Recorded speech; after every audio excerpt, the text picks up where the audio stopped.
The U.S. has carried out a large military strike in Venezuela, and its president has been captured. This dramatic video shows a fireball and plumes of smoke over the country's capital of Caracas. President Trump also announcing Venezuelan President Nicolas Maduro and his wife were captured. And just moments ago, Attorney General Pam Bondi announced they are now in U.S. custody and have been indicted in the Southern District of New York.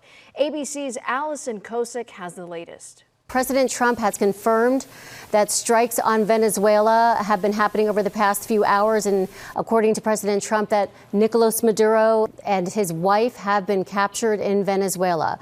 There have been scenes of multiple explosions and low-flying aircraft. All of that heard beginning around 2 a.m. local time in the capital city of Caracas.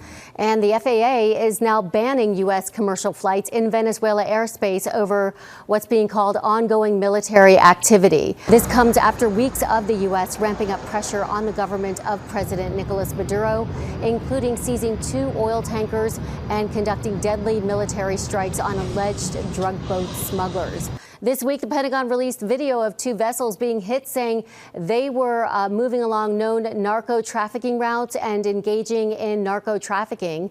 At least 115 people have been killed in more than 30 strikes since September. The U.S. also deploying a large-scale buildup of military forces and assets in the Caribbean.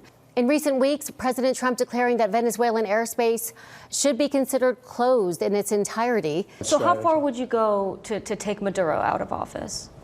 I don't want to say that, But you want to see him out? His days are numbered. Can you rule out an American ground invasion? I don't want to rule in or out. I don't talk about it. And the U.S. recently added Maduro and his government to the State Department's list of the world's most dangerous terrorist organizations. In a pre-taped interview this week, Maduro accused the U.S. of mounting a months-long pressure campaign to force a regime change and to gain access to vast oil reserves. Maduro has also denied having any ties to the drug trade, accusing the U.S. of using the drug smuggling as a way to oust him from office. Allison Kosick, ABC News, New York.